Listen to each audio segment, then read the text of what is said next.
One अभी हम लोग पढ़ने जा रहे हैं मुंडा रिवेलियन। इससे पहले हम लोगों ने संथाल रेवेलियन को बहुत डिटेल से पढ़ा। तो जो संथाल रेवेलियन में हमने कॉजेज को देखा, संथाल रेवेलियन में हमने ये देखा कि क्यों डिफीट हो गए थे संथाल रेवेलियन, या हमारे ट्राइब्स के लोग हैं जो हैं भाई बहन है, वो क्यों हार गए थे ब्रिटिशर्स के हाथों। तो ये डिफीट वाला पार्ट इसमें नहीं करेंगे क्योंकि सेम रहेगा, तो आप वहां से देख सकते हैं।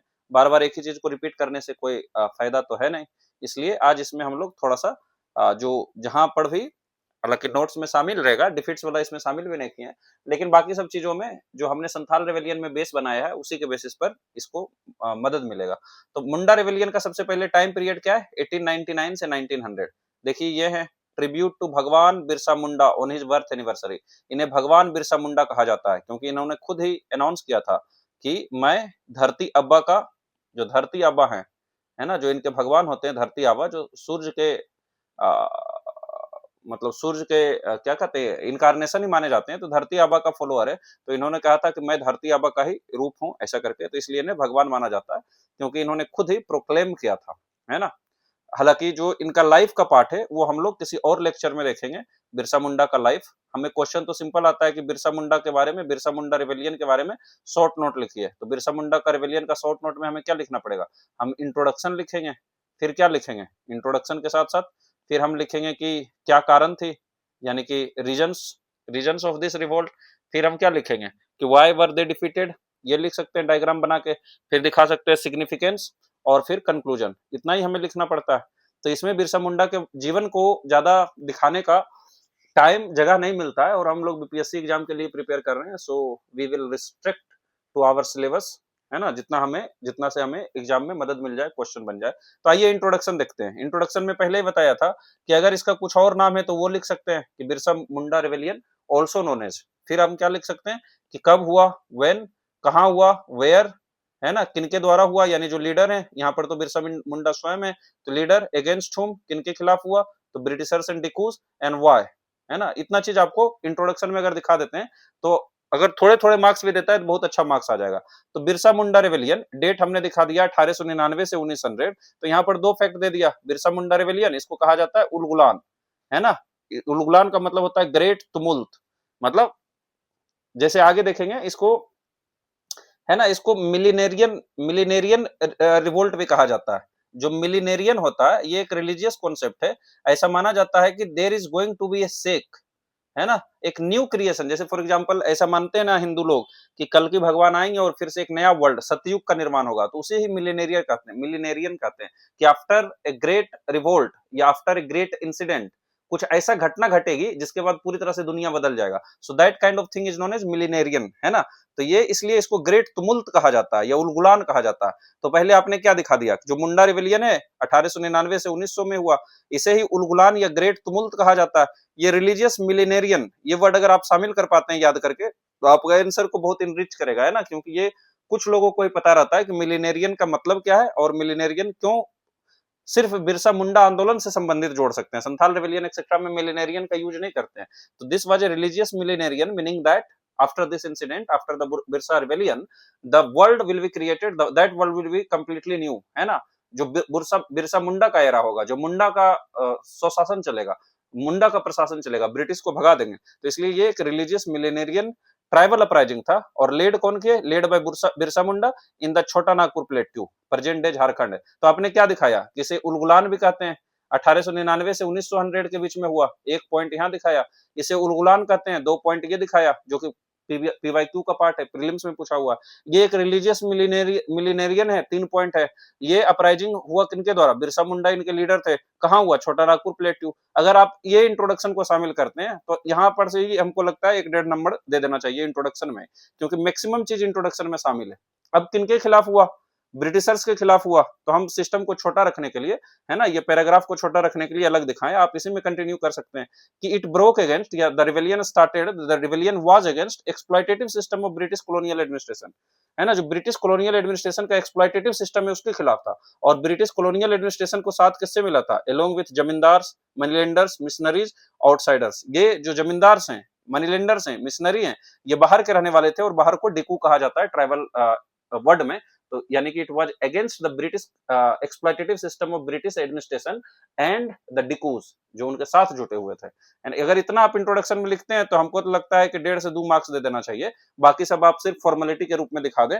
बाकी सब मजबूत नहीं भी रहता है तो इंट्रोडक्शन के बेसिस पर बहुत अच्छा मार्क्स आ जाएगा, है ना। और बाकी बढ़िया रहता है तो 5 नंबर भी आ सकता है, 7 में, 8 में 5.5 भी आ सकता है, कोई बड़ा बात नहीं।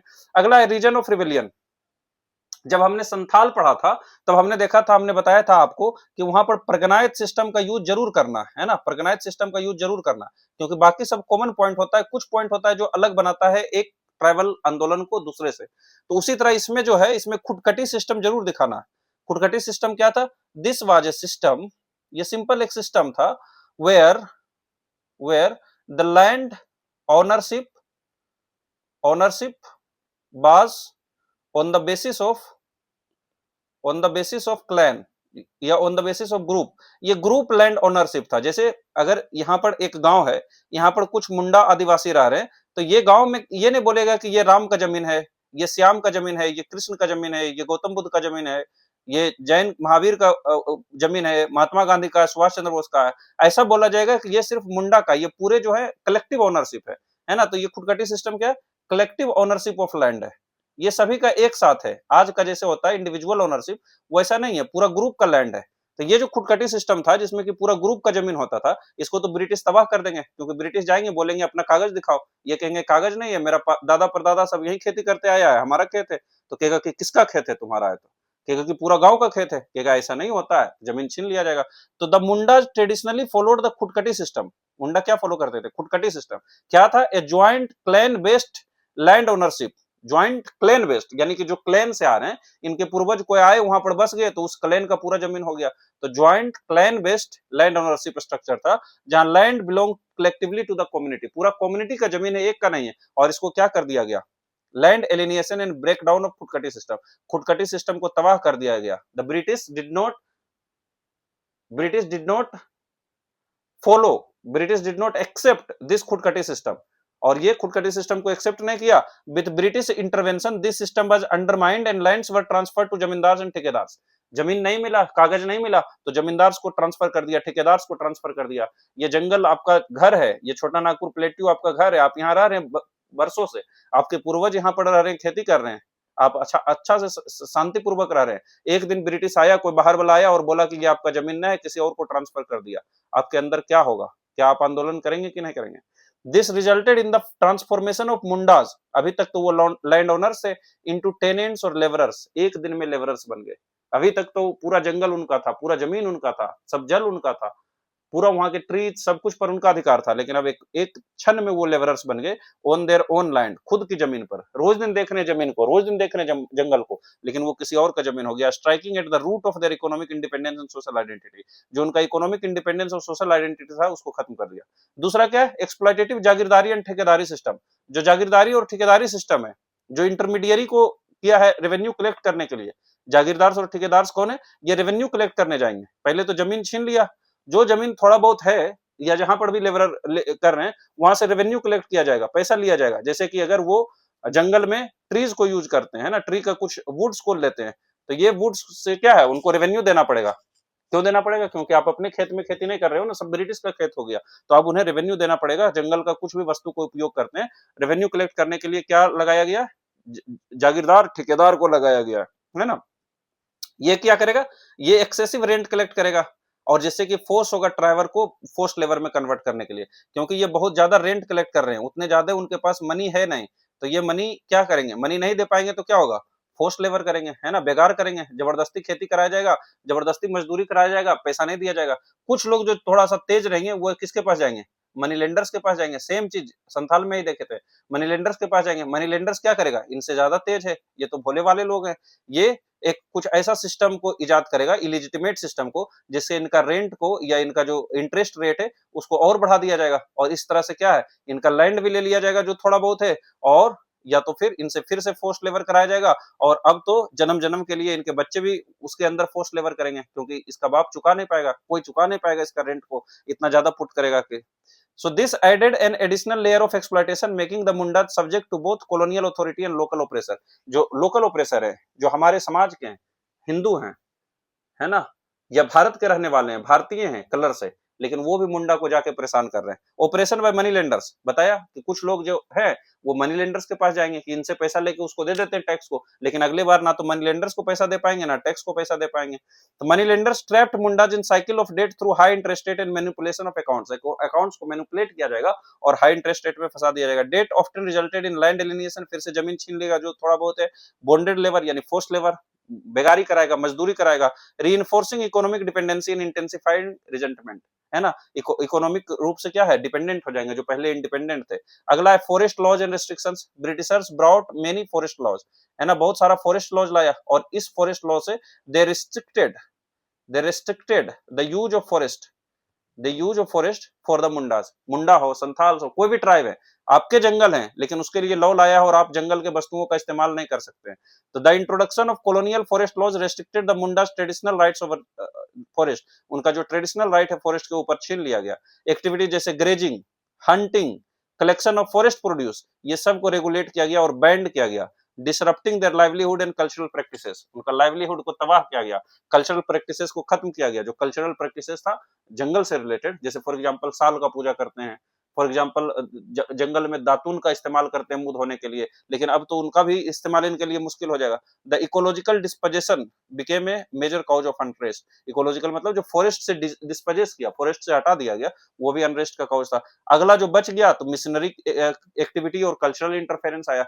जो बहुत सारे मिशनरी है, क्रिश्चियन मिशनरी हैं, जिनका काम क्या है, मुंडा ट्राइब में जाएंगे और वहां के बच्चों को, वहां के लोगों को कुछ लालच दे के क्या किया जाएगा, उनको कन्वर्ट किया जाएगा, है ना, उनको कन्वर्ट किया जाएगा। उनका जो कल्चर है उससे उनको क्या कर दिया जाएगा, खत्म कर दिया जाएगा। तो कल्चरल एलिनिएशन है ना। बिरसा मुंडा, आपको पता होना चाहिए कि बिरसा मुंडा खुद क्रिश्चियन बने थे।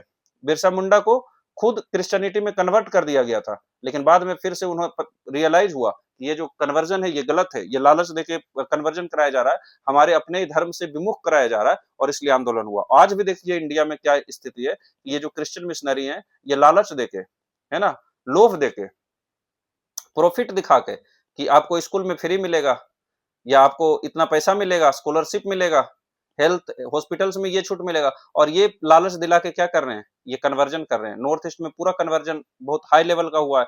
हमारे गांव में, आपके गांव में भी हो रहा है, आप इसके बारे में पता करिए, बहुत चिंता का विषय है ये, और सुप्रीम कोर्ट भी इसके खिलाफ बहुत सारे निर्णय दिए हैं, है ना। तो Christian missionaries attempted to convert tribals and introduce new cultural practices while some gained education and support. कुछ को एजुकेशन और सपोर्ट मिला, लेकिन बहुत सारे मुंडा क्या परसीव किए, this is a threat to their traditional beliefs and identity. जंगल का पूजा नहीं करना है, पेड़ का पूजा नहीं करना है, ईसा मसीह का पूजा करना है।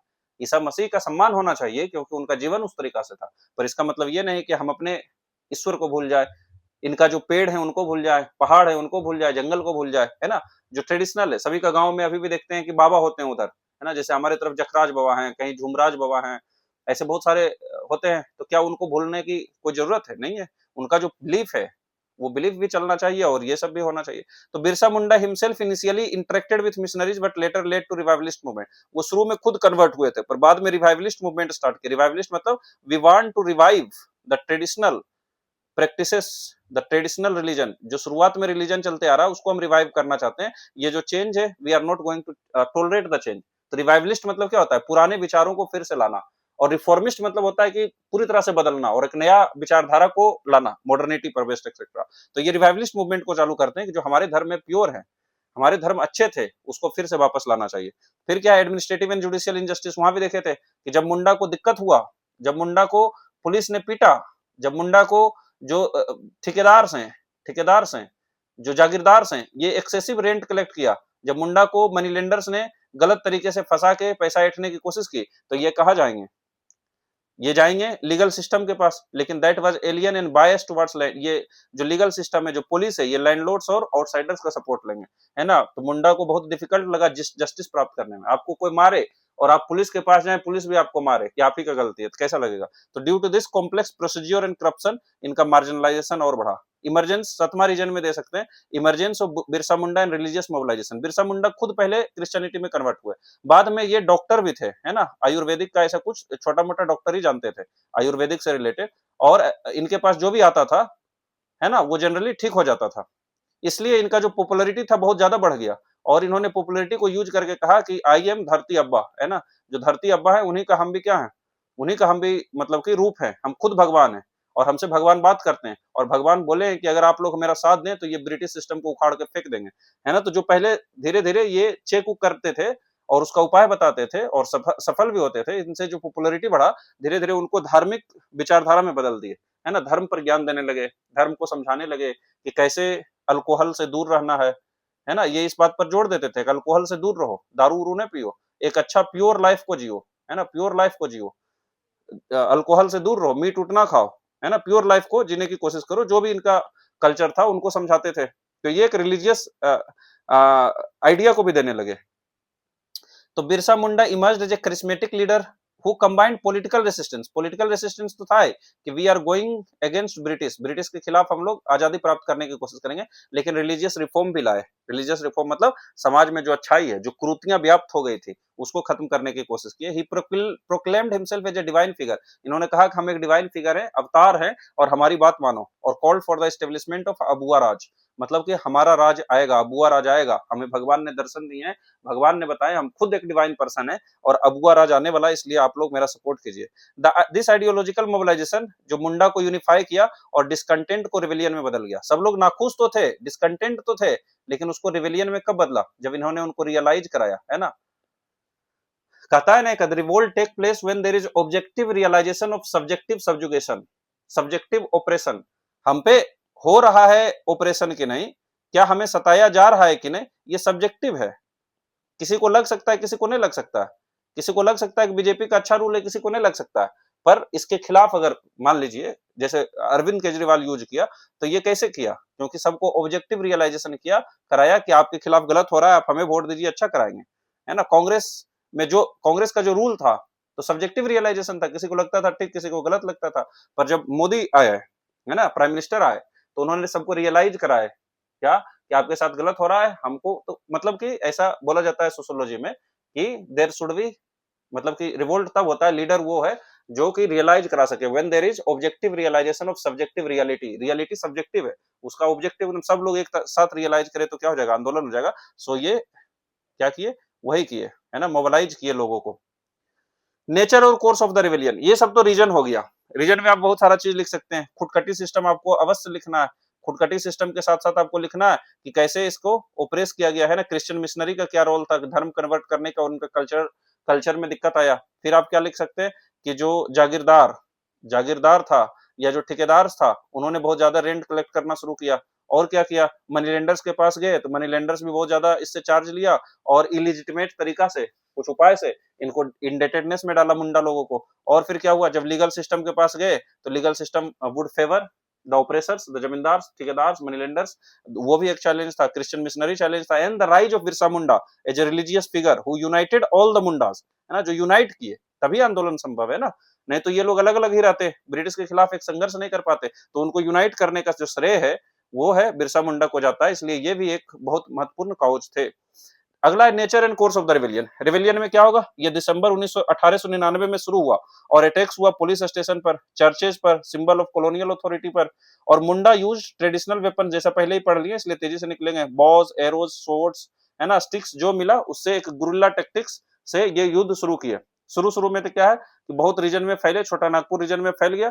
और बिरसा मुंडा इंफेसाइज किया बहुत पॉलिटिकल रेसिस्टेंस, पॉलिटिकली तो रेसिस्टेंस होगा।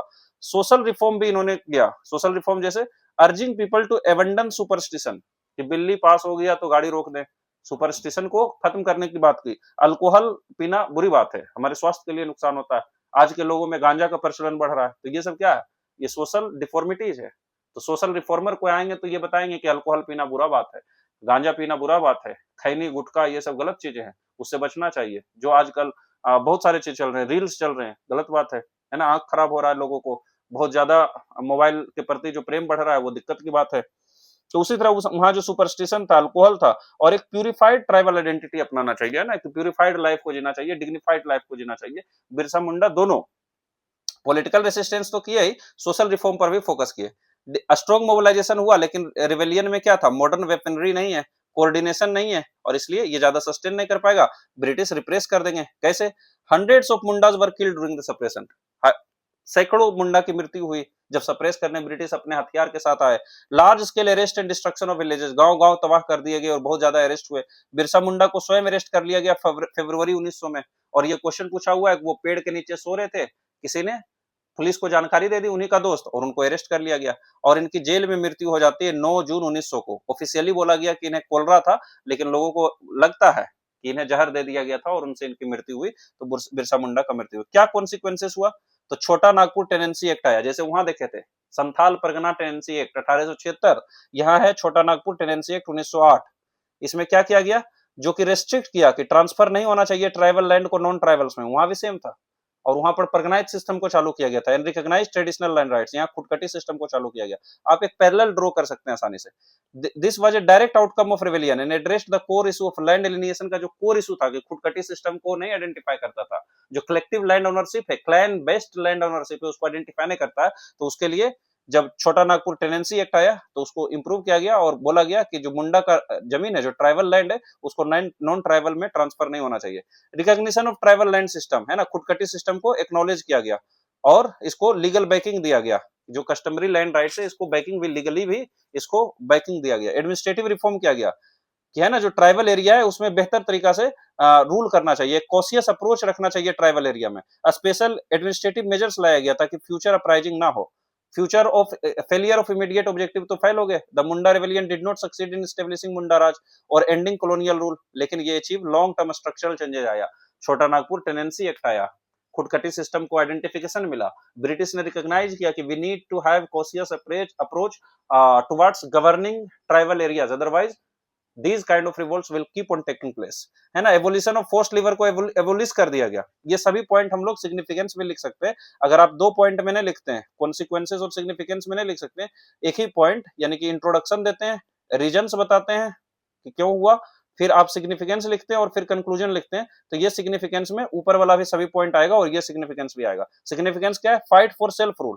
ये पॉपुलराइज्ड के आइडिया ऑफ अबुआ राज कि हमारा किंगडम होना चाहिए, कि tribal people wanted total independence from all outside interference, चाहे वो डिकूज का इंटरफेरेंस हो, चाहे वो है ना ब्रिटिश ऑफिसर्स का इंटरफेरेंस हो, they fought for the self rule. और आज तक ये एग्जांपल के तौर पर लिया जाता है और सरकार ध्यान रखती है ना। ट्राइबल यूनिटी है कि ये डिफरेंट ट्राइबल ग्रुप्स जो है उसको एक साथ लाए, एक लीडर के अंदर लाए, और इससे जो ओल्ड क्लैन बैरियर्स था, है ना, ट्राइबल में भी बहुत सारे डिवीजन है, इसको एक कॉमन कॉज के लड़ने के लिए ट्राइबल यूनिटी को प्रमोट किया। रिक्लेमिंग कल्चर, इन्होंने बोला कि ट्राइब को रिडिस्कवर करने में कि उनका ट्रेडिशंस क्या है, उनका प्राइड क्या है। जो इन्फ्लुएंस था फॉरेन मिशनरी और लैंडलॉर्ड्स का, क्योंकि ये क्या था, एक सोशल और रिलीजियस रिफॉर्म भी था। ट्राइबल जो था, पॉलिटिकल रिवोल्ट तो था ही, रिलीजियस और सोशल रिफॉर्म भी था। इन्होंने बोला कि दारू मत पियो, इन्होंने बोला कि जो सुपरस्टिशन है उसको फॉलो मत करो, इन्होंने बोला एक डिग्निफाइड एंड प्योर लाइफ को जियो, जो हमारा पुराना कल्चर था उसमें चलो। तो ये क्या है? रिक्लेमिंग कल्चर, कल्चर को रिक्लेम किए, क्योंकि ये सोशल और रिलीजियस रिफॉर्म भी था इसकी वजह से। Land as a sacred right, इन्होंने फाइट क्या था? लैंड के लिए, जल जंगल जमीन के लिए। इनटू स्पिरिचुअल मिशन, कि हमारा जो स्पिरिचुअल मिशन है यही होना चाहिए, और दिखाए कि जो फॉरेस्ट है, फील्ड्स है, वो हमारे सोल का हिस्सा है, सिर्फ एक प्रॉपर्टी नहीं है, हमारा आत्मा का पार्ट है, और कैसे हमारा आत्मा हमसे छीन लेगा कोई। तो ये जो आइडिया है ट्राइबल में, जो एक है ना, ट्राइबल का जो मान सम्मान है, डिग्निफाइंग है, ट्राइबल को अपने आप में जो आत्मसम्मान है, अपने आप में घमंड है, वो यहाँ से आता है। स्पिरिचुअल लीडरशिप दिए। बिरसा मुंडा रोल जो था धरती आबा के रूप में, जिसको फादर ऑफ अर्थ कहते हैं, ये मूवमेंट को एक मोरल फोर्स दिए और सिंपल प्रोटेस्ट को एक होली स्ट्रगल फॉर जस्टिस। हमने ऊपर ही पढ़ा कि ये क्या था, एक मिलिनेरियन था, मिलिनेरियन प्रोटेस्ट था। मिलिनेरियन प्रोटेस्ट मतलब after this protest we are going to get Abua Raj, मतलब हमारा राज आएगा, क्योंकि धरती आबा जो फादर ऑफ अर्थ है, उनका रोल उस तरीका से देखा जाता था, भगवान की तरीका से देखा जाता था। तो एक जो सिंपल प्रोटेस्ट था उसको किसमें कन्वर्ट कर दिया? होली वार अगेंस्ट इनजस्टिस, है ना। इंस्पिरेशन फॉर अदर्स, ये it created blueprint for resistance. जो अगला बहुत सारे रिवोल्ट्स आए उसके लिए भी इंस्पिरेशन है, और आज हमारे लिए भी इंस्पिरेशन है। स्टिल आज भी स्टिल की जगह बेहतर होगा टुडे लिखे कि today we celebrate the life and teachings of Bhagwan Birsa Munda through initiative. जैसे जनजातीय गौरव दिवस 15 नवंबर को मनाया जाता है, क्योंकि बिरसा मुंडा का जन्म दिवस था 15 नवंबर, तो उस दिन जनजातीय गौरव दिवस मनाया जाता है। यानी कि जनजातीय लोगों पर भी हमें गौरव होना चाहिए, प्राइड होना चाहिए, वो भी हमारे जमीन का हिस्सा है, उन्हें अपने कल्चर पर प्राइड करना चाहिए, उन्हें खुद को प्राइड करना चाहिए। नहीं तो एक जंगल में रहे एक ट्राइबल व्यक्ति जो एकदम पूरी तरह से जंगल में है, ये वो एसटी नहीं जो जिनके माता पिता बहुत दिनों से आईएएस बने हुए हैं, मीना समुदाय एक्सेट्रा, जो अभी ट्राइबल है, एकदम पूरी तरह का एसटी हैं, अगर वो दिल्ली पटना शहर जाते हैं तो उनका कॉन्फिडेंस में क्या हो सकता है, कमी आ सकता है। लेकिन बिरसा मुंडा जैसे लोग जो उनको प्राइड से भर दिए, जो उनके जीवन में एक नया क्रांति, एक नया विचारधारा लाए, जिन्हें अपने जीवन में घमंड लाया, तो उनकी वजह से क्या है, आज भी लोगों में जनजातीय गौरव दिवस मनाया जाता है। बिरसा मुंडा मेमोरियल से रांची में, यहाँ तक कि रांची का जो एयरपोर्ट है उसको क्या कहते हैं, भगवान बिरसा मुंडा एयरपोर्ट के नाम से जाना जाता है। तो इस तरीका से हम उनको सम्मान देते हैं। तो गौरव वर्ष मनाया गया है ना, इन्हीं के जब 150 साल था भगवान बिरसा मुंडा को, तो गौरव वर्ष मनाया गया। जनजातीय गौरव दिवस मनाया जाता है। क्या लिखा हुआ है, नेशन पेज ट्रिब्यूट टू भगवान बिरसा मुंडा। तो इतना बेहतरीन जीवन था, है ना। तो ये क्या है, इंस्पिरेशन के रूप में काम कर रहे हैं। तो हम लोग लिख सकते हैं सिग्निफिकेंस में कि इट स्टिल, या the life and teachings of Birsa Munda still continues to inspire the tribals as well as people like us. हम लोग को और ट्राइबल लोगों को भी इंस्पायर कर रहा है। कंक्लूजन में लिख सकते हैं कि जो बिरसा मुंडा रेवेलियन था, ये एक पावरफुल असर्शन है ट्राइबल रेसिस्टेंस का, कॉलोनियल एक्सप्लॉयटेशन और कल्चरल इंट्रूजन के खिलाफ। जो ऊपर लिखे हैं वही सब लिखना पड़ेगा।